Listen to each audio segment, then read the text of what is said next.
A response basically to Matt, but more on the subject of objective morality.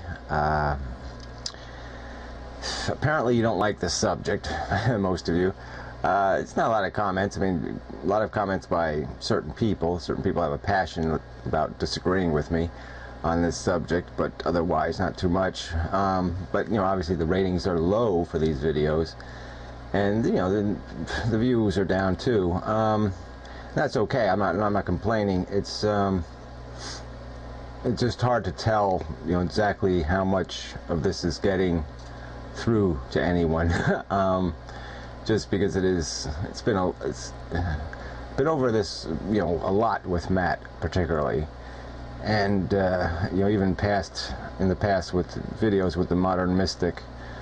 We went over this brain function thing, and, you know, we went through it pretty hard, and I'm surprised that there's still these same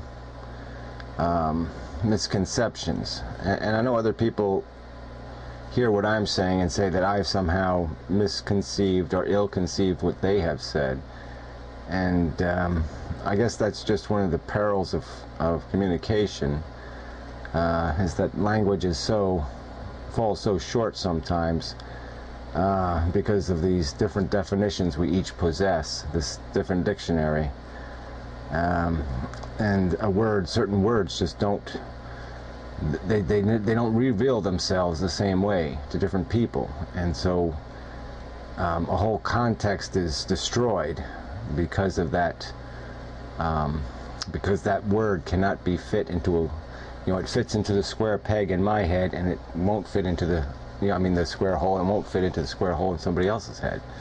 And it's you know, without that happening properly, that the whole construct of the argument is sort of destroyed, because this necessary component of mutual understanding and agreement is lost.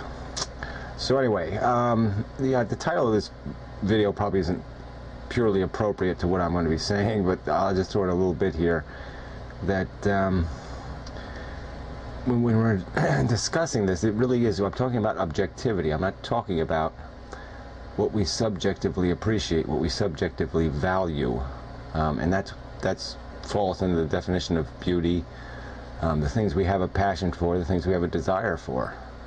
None of those are objective things.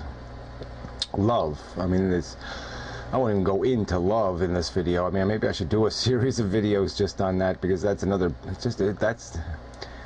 a bullshit word, beyond just being a bullshit concept. It's you know, nobody has the same definition of that stupid word, and so it's really quite useless as a communication tool. So anyway, getting to the point,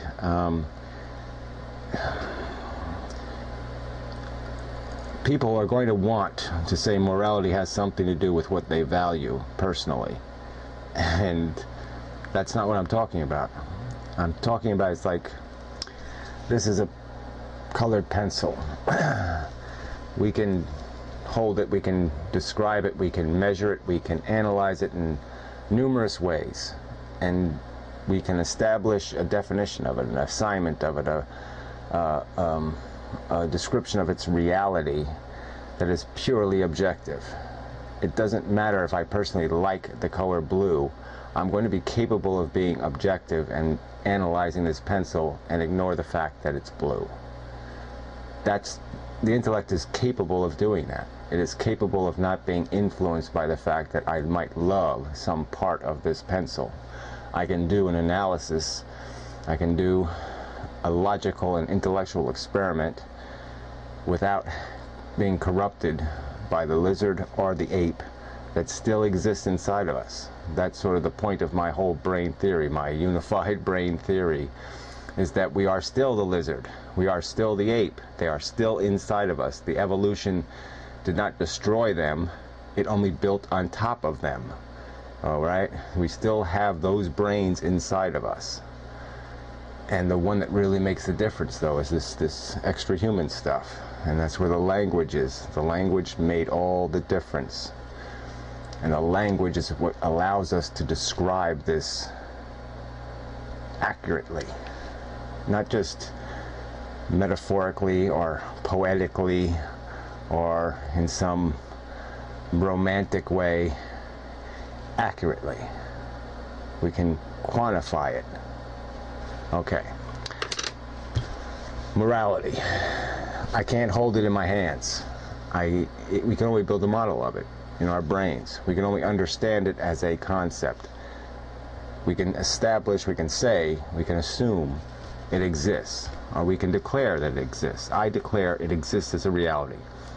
And just with like atomic forces and all the rest of these things that we have to model, we don't exactly get to see them. We don't get to see, molecular interactions. We can only model them in our heads. And it's the same. I'm saying this morality exists out there as a truth. That there's an analysis that can be just as precise as the analysis of this pencil, but it all has to be done based on a model we build in our head.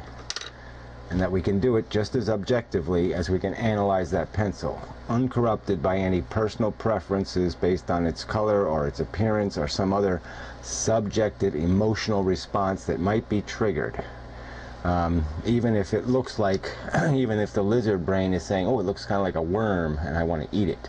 I mean, whatever. There's nothing, there's no reaction in any part of us that has to be allowed to express itself except for our logic and our intellect in analyzing the subject. And I'm saying we can do that with morality as a concept.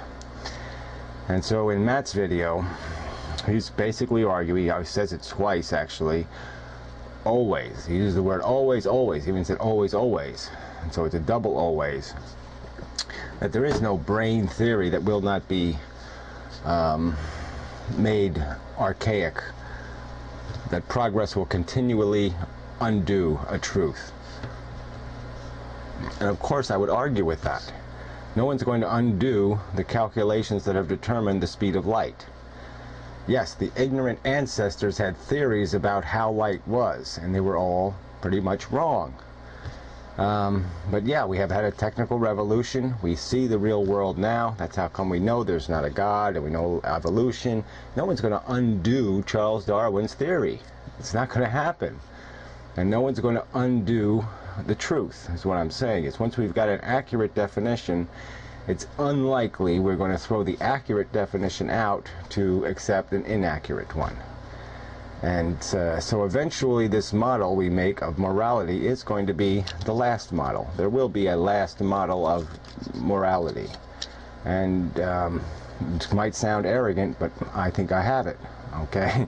I think I do have a unified brain theory, and I think based on that theory and an understanding, a logical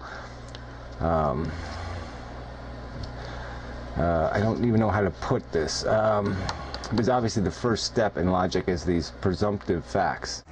And I think, yes, the first presumptive fact is going to be this one about our understanding of the concept of pain. And I'm just saying that all people understand that concept, and so I just don't see any way we can avoid that. We can all understand that pain is negative.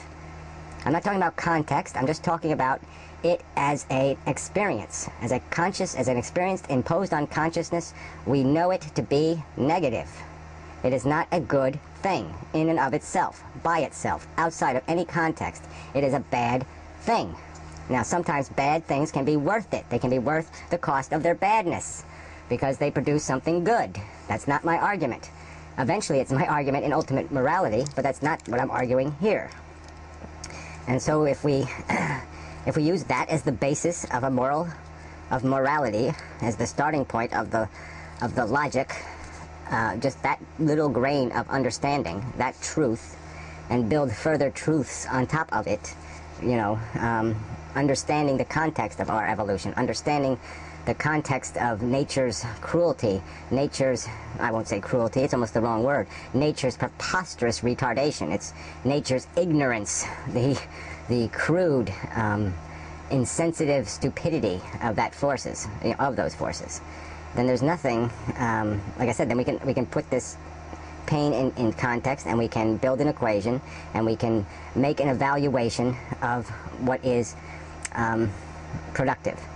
And we're never going to be able to come up with something that works in all circumstances. Context is always going to change, and it's always, the subtleties of interaction are undeniably complex, but probability is also undeniably understandable. We can understand what is likely to produce the result we want.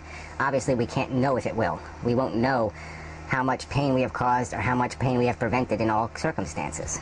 But the bottom line is we can know what is probable, we can know what is going to likely produce the desired result, which is prevent more pain than we create.